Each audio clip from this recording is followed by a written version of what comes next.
히브리서 11장. 믿음은 바라는 것들의 실상이요 보이지 않는 것들의 증거니 선진들이 이로써 증거를 얻었느니라. 믿음으로 모든 세계가 하나님의 말씀으로 지어진 줄을 우리가 아나니 보이는 것은 나타난 것으로 말미암아 된 것이 아니니라. 2026년 새해 첫 주 신년 감사에 오신 여러분 주님의 이름으로 환영합니다. 우리 서로 인사하겠습니다. 참 잘 오셨습니다. 새해도 하나님의 은혜로 사시기 바랍니다. 네. 2026년 첫 예배입니다. 다른 곳에 안 가시고 예배로 이 한 해를 시작하는 여러분들에게 하나님께서 은혜 주시기를 소망합니다. 새해는 늘 기대와 두려움이 함께 옵니다. 새해 그러면 우리가 기대하는 것 있지만 사실 우리 안에 어려움과 불편함이 여전히 존재하는 상태로 맞이한다, 그 뜻입니다. 그래서 기대하지만 사실 한편으로는 우리 마음에 올해는 그래도 좀 나아질까? 올해 정말 내가 기대한 바대로 이룰 수 있을까라는 여러 가지 고민도 분명히 있으리라 생각합니다. 계획을 세우고 목표를 정했지만 한편으로 이렇게 묻게 됩니다. 과연 이 계획이 의미 있을까? 이 모든 것이 결국 어떠한 의미일까? 어느 한 성도님이 있었습니다. 누구보다 성실한 삶을 사는 분입니다.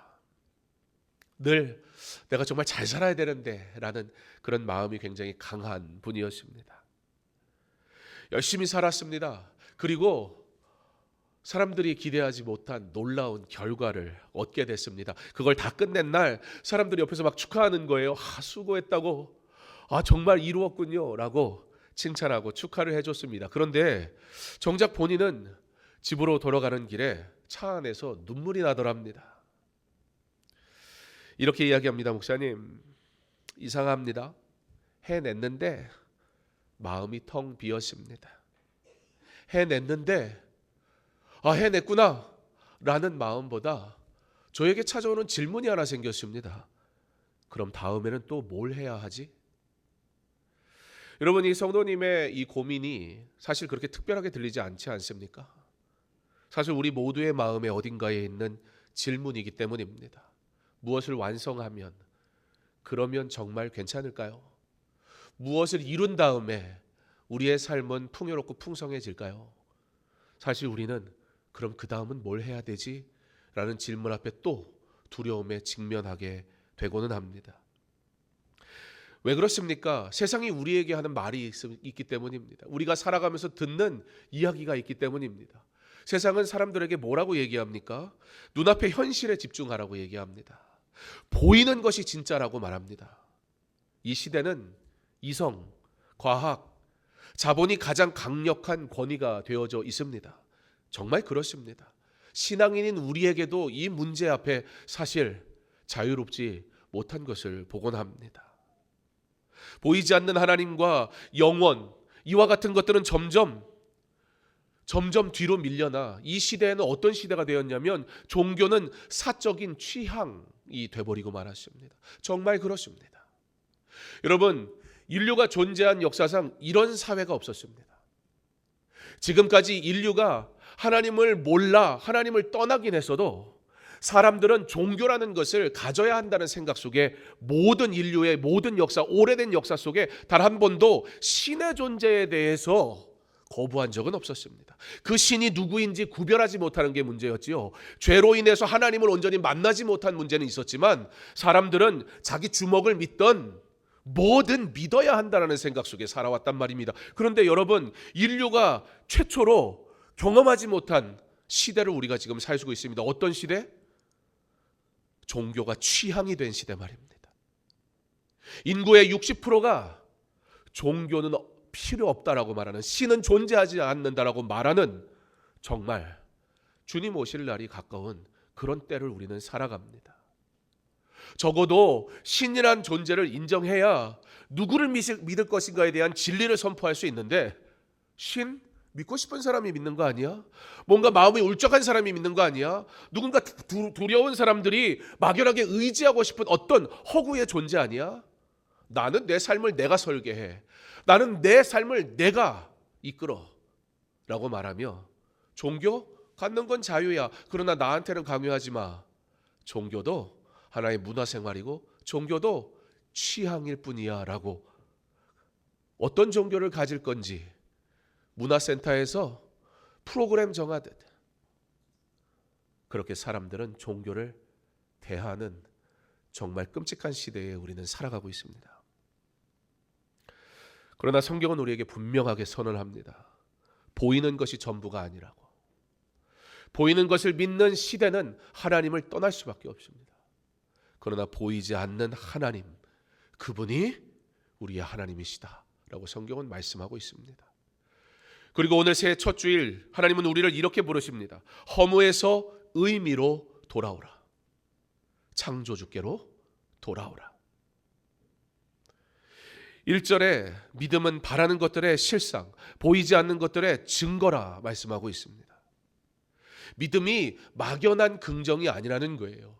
새해 우리가 교회에 나온 건 뭔가 불안하니까, 뭔가 나의 어수선한 마음을 정돈하고 싶으니까, 종교라는 것에 의존하고 싶어서 막연하게 비나이다 어떠한 우리의 열심과 성실로 은혜를 얻어내려고 이 자리에 있는 것이 결코 아니란 말입니다.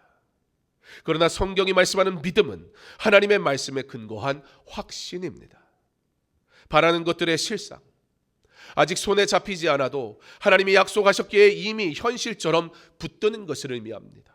보이지 않는 것들의 증거, 눈으로 보지 못한다 할지라도 하나님이 말씀하셨기에, 그가 말씀하셨기에, 말씀으로 천지를 창조하신 그 하나님께서 오늘 나에게 말씀하시기에 그것을 내가 믿고 그것을 내가 인정하고 그러므로 그것으로 내가 살아가는 것.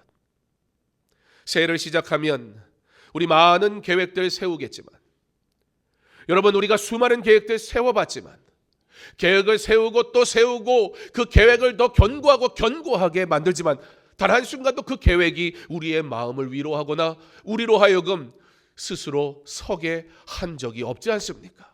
그런데 여전히 보이는 것을 믿겠습니까? 여러분, 우리 스스로가 내가 볼 수 있는 한계가 있다는 것을 너무나 잘 알지 않습니까? 우리가 본다는 것이 얼마나 우리는 착각 속에 살아갑니까? 이 하늘의 색도 우리가 볼 수 있는 눈의 한계 때문에 파란색으로 보인다는 것을 잘 알지 않습니까? 원래 하늘의 색이 파란색이 아니란 말이에요. 그런데 우리의 한계가 파란색으로 보게 하는 거예요. 그런데 정말 내가 보는 것을 믿겠습니까? 여러분, 진짜 내가 보는 나의 한계의 것으로 하나님을 이해해 보겠습니까? 내가 가지고 있는 한계의 것으로 하나님이 계시다 안 계시다 감히 결정할 수 있단 말입니까? 정말 보이는 것이 진짜입니까? 보이는 것만 믿는 것 괜찮습니까? 무엇을 실상으로 붙드는가? 새해의 방향이 결정되는 순간입니다. 선진들이 믿음의 증거를 얻었다 했습니다. 사람들이 종교에 대해 가지는 보편적인 오해는 뭔가 막연한 것을 소망하는 사람들의 것이 종교라고 생각한다는 겁니다. 현실적이지 않은 것을 기대하는 행위, 우리도 그렇지 않습니까? 뭔가 신비한 일들이 일어나는 것을 예수 믿는 것이라 생각하진 않았습니까? 그러나 여러분, 믿음의 사람들은 현실을 무시하는 사람들이 아닙니다.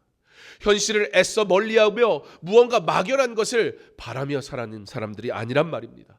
오히려 믿음의 사람들은 현실을 사는 사람들입니다.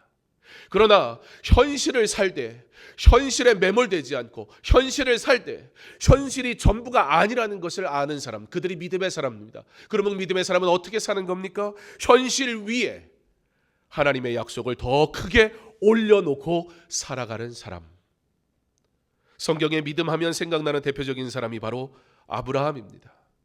아브라함은 갈 곳을 알지 못했지만 부르심을 따라 살아갔습니다. 아브라함의 현실은 불확실함이었지만 하나님의 약속이 더 확실했기에 그는 그 불확실함을 두려워하지 않았던 것입니다. 믿음은 현실을 부정하는 것이 아닙니다. 괜찮아지겠지, 새해 그러한 것으로 시작하지 마십시오. 그러나 나의 삶을 이끄시는 이가 하나님이시라는 것을 내가 약속으로 받았음을 믿음으로 고백하며 시작하는 은혜의 해 되시기를 간절히 소망합니다. 3절에 보이는 세계조차 하나님의 말씀으로 지어졌다 기록하고 있습니다. 하나님은 어떤 분입니까? 세계관을 뒤집으시는 분입니다. 인간이 가지고 있는 보이는 것을 뒤집으시는 분이란 말입니다. 뒤집어져야 그가 보게 하시는 것을 볼 수 있는데 내 세계관을 가지고 하나님을 바라보니까 여전히 그 하나님의 살아계심을 느낄 수가 없는 것입니다. 그러므로 보이지 않는 말씀의 능력이 먼저입니다. 그러므로 이 세계가 우연이 아니라면 우리의 삶도 우연이 아닙니다. 우리는 진화의 부산물이 아니라 하나님의 형상대로 지음받은 존재이며 하나님은 우리를 존귀한 피조물이라 말씀하십니다. 우리의 삶에는 하나님이 주신 목적과 소명이 있습니다. 그러므로 오늘 신년 감사 예배에 오늘 본문의 말씀을 통해 주시는 세 가지 권면이 있습니다. 첫째, 보이는 것만이 전부라고 말하는 이 시대의 생각에서 돌아서야 합니다. 유물론은 단지 철학이 아니라 사실상 예배의 대상이 바뀐 겁니다. 하나님 대신 성과, 돈, 인정, 쾌락 이러한 것들이 우리의 우상이 되어져 버렸단 말입니다. 즉 하나님은 없어라고 말하는 인생은 사실상 하나님이 아닌 세상의 것을 자신의 우상으로 여기며 살아갑니다. 스스로 종교를 믿지 않는다 말하지만 결국은 모든 인생은 무엇인가 의지하게 되어져 있습니다. 그리고 그것이 물질이더라는 것입니다. 그러나 새해 첫 주일 하나님은 우리에게 물으십니다. 너는 무엇을 가장 확실한 증거로 삼고 사느냐? 보이는 현실은 강합니다. 매혹적입니다. 그런데 여러분, 그것은 언제나 흔들릴 뿐입니다. 반면 하나님의 말씀과 약속은 영원하고 변하지 않습니다. 둘째, 창조주 하나님의 말씀 위에 새해의 기초를 다시 놓아야 합니다. 신년 감사 예배는 단순히 한 해가 바뀌었다라는 축하하는 자리가 아닙니다. 인생의 기초를, 내 삶의 기초를 다시 놓는 자리가 되어야 할 줄 믿습니다. 어떻게요? 한번 따라해 볼까요? 나는 우연이 아니라 하나님의 작품이다. 다음부터는 좀 기니까 나눠서 할게요. 내 가치는 성취가 아니라 하나님의 형상에서 나온다. 이건 좀 굉장히 실제적이에요. 내 미래는 통장이 아니라 하나님의 약속에 달려있다. 제가 속물이라서 하는 얘기가 아니에요. 사실 이것이 우리의 마음을 지금 흔들고 있지 않습니까? 한 해 바른 믿음의 고백이 없다면 우리는 또 흔들릴 것입니다. 하나님이 나의 전부가 되지 않으면 우리는 하나님과 또 딜하고 싶을 겁니다. 하나님 내게 은혜 주시면, 하나님 내 필요를 채우시면 주를 위해 살겠다고. 우리 마지막으로 고백하기 원합니다. 내 삶의 목적은 자기 만족이 아니라 하나님께 돌아가 하나님을 위해 사는 것이다.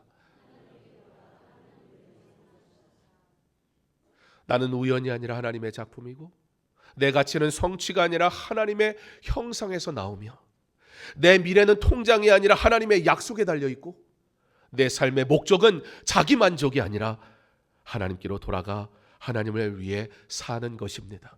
이게 하나님이 세계관을 뒤집는 방법이세요. 우리의 첫 예배가 이와 같은 믿음의 고백으로 시작되길 간절히 소망합니다.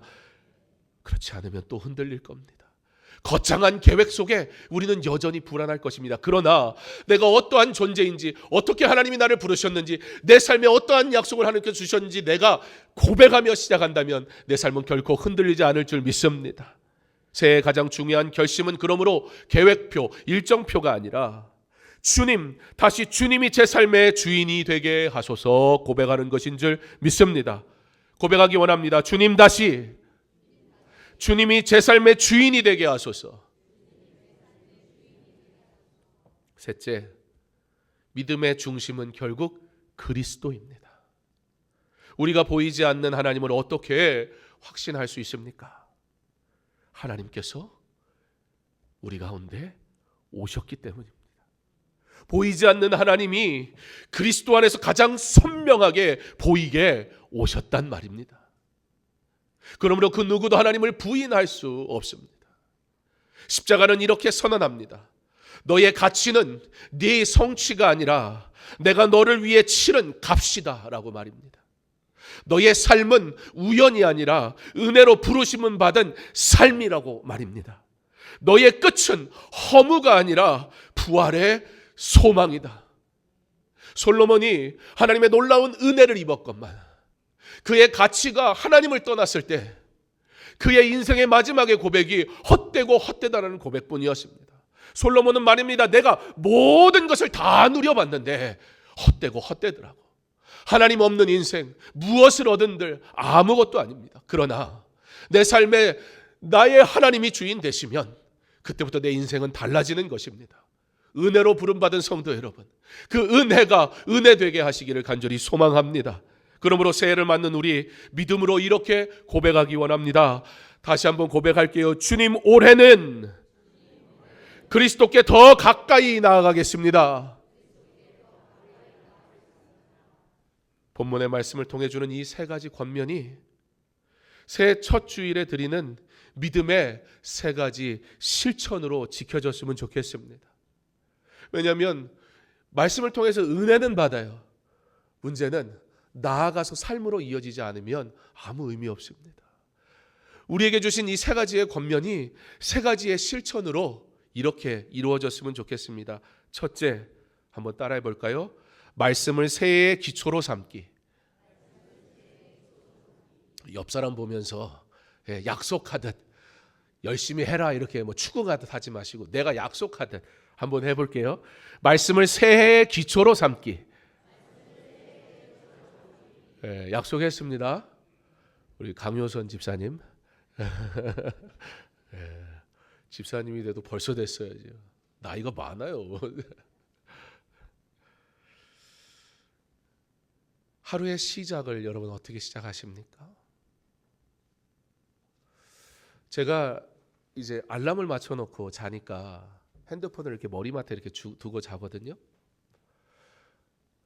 그러면 이제 핸드폰이 알람이 딱 울리면 일어나야 되잖아요. 제가 제일 안타까운 게 뭔지 아세요? 5분 전에 눈이 떠지는 거예요. 5분 더 잘 수 있었는데. 알람을 맞춰놓고 잠을 자요. 그런데 어차피 새벽 예배 나가야 되니까. 그런데요, 알람을 맞춰놓고 핸드폰을 거기 그렇게 놓고 자다 보니까 저도 모르게 습관이 생기더라고요. 핸드폰 먼저 잡아요. 일어나서. 제가 아침에 딱 일어나면 딱 일어나자마자 그 자리에서 침대에서 딱 앉아가지고 기도하거든요. 근데 어느 날 제가 보니까 분명히 저는 아침에 기도로 시작한다고 생각을 했는데, 그러니까 무의식 중에 그냥 하는 거예요. 근데 핸드폰을 딱 잡으면 그 시간에도 뭐가 이렇게 많이 와. 그러니까 핸드폰 잡고 그거 뭐 대단하게 확인하는 건 아닌데 하나하나 이것저것 지우다 보면 5분 후딱 가더라고요. 어느 날 제가 내가 뭐 하고 있지? 아침에 일어나서 핸드폰 하고 있더라고요. 별거 아닌 것 같지만 우리의 시작이 하나님의 가치와 세상의 가치 속에 어떻게 시작하느냐, 우리를 좀 잘 점검해 봤으면 좋겠습니다. 말씀을 새해로 기초로 삼기라는 이 결단이 그저 멋있는 결단하자는 게 아니라 하루의 시작을 핸드폰을 쥐고 인스타그램, 카톡, 쇼츠, 뉴스로 시작하는 게 아니라 정말 말씀으로 시작하는 결단이 있는 한 해 되길 간절히 소망합니다. 둘째로 한번 따라해 볼까요? 기도를 현실 해석의 창으로 세우기. 우리가 기도를 하면 뭔가 막연하게 뭔가 능력 있는 일을 한다고 생각할지 모르겠는데요. 아니요. 하나님 앞에 구체적으로 고백하는 거예요. 나의 하루를. 현실 해석의 창. 내가 원하는 대로 해석하자는 얘기가 아니라 계획을 세우자는 거예요. 그런데 그 계획을 어떻게 세우자? 모든 순간 기도로 방향을 정하자, 그 뜻입니다. 옆 사람에게 결단하는 마음으로, 옆 사람 강요하지 말고 내가 결단하는 마음으로 다시 한번 해볼게요. 기도를 현실 해석의 창으로 세우기. 현실 해석의 창으로 기움. 세 번째 뭘까요? 말씀, 기도. 그럼 나와야죠. 말씀, 기도. 말씀 기도했는데 말씀 기도 따라 하시면 어떻게? 말씀, 기도, 예배. 세 번째는 예배입니다. 한번 따라해 볼까요? 예배를 세계관 재정렬로 회복하기. 예배를 세계관 재정렬로 회복하기. 우리의 세계관이 뒤집어져 버려야 돼요. 그렇지 않으면 역사가 나타나지 않아요. 내 세계관 속에서 하나님을 바라보니까 내 수준에서 딱 거기까지 예수 믿는 거예요. 그런데 하나님의 세계관은 우리를 뒤집어 버렸다니까요. 우리의 방식과 완전히 달라요. 이게 뒤집어지지 않으면 세상이 볼 때는 미쳤나? 뭐 그럴 수는 있겠지만 하나님의 세계관으로 뒤집어질 때 역사가 나타나는 거예요. 예배가 그 일을 하게 합니다. 왜요? 여러분, 예배가 왜 중요할까요? 여러분 이번 한 해 정말 예배의 승리자가 꼭 되시기를 부탁을 드립니다. 왜냐하면 여러분, 예배가 보이는 세상보다 보이지 않는 하나님을 만나는 자리이기 때문에 그래요. 우리는 보이지 않는 그 하나님을 믿는 사람이라고 그랬잖아요. 믿음은 그런 거라고 그랬잖아요. 그런데 우리의 삶은 계속 보는 것에 집중되어 있단 말이에요. 그런데 우리에게 허락하신 이 예배의 자리가 우리로 하여금 내가 보고 싶은 것, 내가 보여지는 것만 보고 살던 인생으로 하여금 보이지 않는 하나님 앞에 서는 자리로 부르시는 거예요. 그래서 예배가 깊을수록, 예배가 온전히 들어질수록 믿음이 자랄 수밖에 없는 거예요. 이 예배의 자리 꼭 지키시기 바랍니다. 목숨을 걸고 지키시기 바랍니다. 온전히 구별하시기 바랍니다. 우리 옆 사람에게가 아니라 옆 사람 바라보며 이렇게 다시 한번 결단할게요. 세 번째, 예배를 세계관 재정렬로 회복하기. 예배를 세계관 재정렬로 회복하기. 결국 이 세 가지, 말씀, 기도, 예배, 하나님께 돌아오게 하시는 은혜의 시작이 되게 하실 줄 믿습니다. 그때 허무가, 내 삶은 괜찮을까? 이렇게 한다고 내 삶이 달라질까? 성취가 만족이 되질 않고 성취 후에 그럼 이제 난 뭘 해야 하지? 라는 또 다른 허무 속에 빠지는 우리의 삶이 세계관이 뒤집어져 버리면 의미 있는 삶으로 바뀌기 시작합니다. 한 선교지에 이런 일이 있었습니다. 제가 살던 아프리카에는 물이 참 부족합니다. 상하수도 시설이 잘 안 돼 있어서 비가 오면, 거긴 비가 오면 무섭게 오거든요. 정말 무섭게. 한국은 이렇게 산이 많으니까 비가 온다는 게 어떤 느낌인지 사실 잘 몰라요. 그런데 제가 아프리카 살 때 이 허화 벌판에 교회를 딱 세우고 그 옆에 이제 사택이 있었거든요. 늘 강도가 제 집 찾아오듯이 오는 곳이, 막 허허벌판에 그냥 덩그러니 건물이 있으니까 다들 그러면 죽는다고 그랬어요. 거기 살면. 그래서 저희들 큰 개를 길렀어요. 개가 지켜주더라고요. 어느 날은 문을 딱 열고 나갔는데, 학교 가려고 제가 문을 딱 현관문을 열었는데 이따만한 뱀이 이러고 뻥 하고 서 있는 거예요. 근데 그 집에 뒷문이 있었거든요. 그래서 제가 뒷문으로 막 가가지고, 그때 걔 이름이 로보였는데, 로보야 불렀더니 걔가 와가지고 그 뱀을 쫓아주더라고요. 그런 곳에 살았어요. 참 척박한 곳이죠. 거기에는 비는 내리긴 해요. 근데 비가, 산이 없으니까 저 멀리에서부터 비가 오는 게, 비가 여러분 기둥처럼 생긴 거 아세요? 비가 전 세계에 다 같이 오는 게 아니잖아요.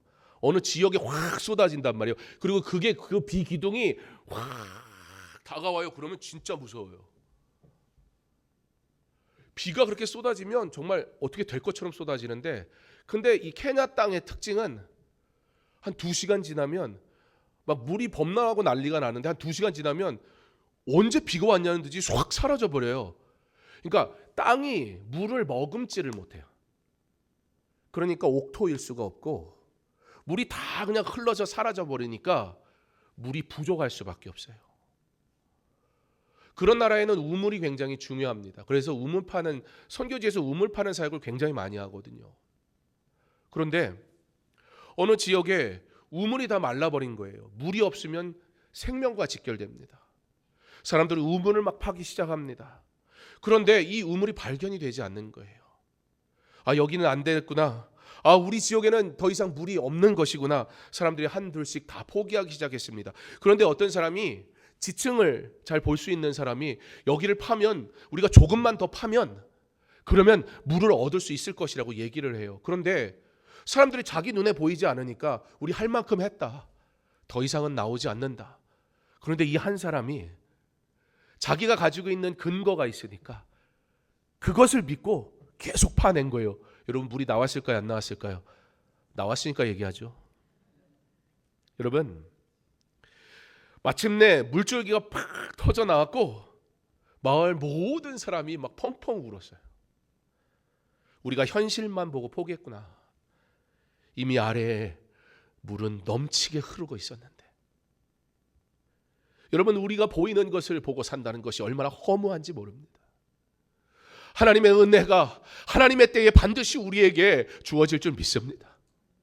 그런데 우리는 우리의 보여지는 것으로 판단하니 하나님의 은혜조차도 마치도 없는 것처럼 여기고 멈춰버린 것처럼 생각하며 살아가기도 합니다. 새해 현실이 우리에게 또 속삭일 것입니다. 안 된다고, 포기하라고. 그러나 하나님은 우리에게 말씀하십니다. 내가 너와 함께한다. 내가 너를 지킨다. 내가 이 길을 열 것이다. 오늘 히브리서 11장 3절이 우리에게 새해의 온전한 믿음의 고백 선언이 되기를 간절히 소망합니다. 보이는 세계조차 보이지 않는 하나님의 말씀으로 지어졌다라고 성경은 분명하게 말씀합니다. 그러니 우리의 삶도, 우리의 가정도, 우리의 교회도 말씀 아래 다시 세워질 줄 믿습니다. 2026년 첫 주일, 주님이 저와 여러분을 부르십니다. 허무에서 의미로 돌아오라. 창조주께로 돌아오라. 그리스도께로 돌아오라. 이 믿음의 고백으로 시작하는 한 해를 통해 내 삶이 허무가 아닌 의미로 하나님께로, 그리스도께로 돌아오고 회복되고 세워져 가기를 주님의 이름으로 축원합니다.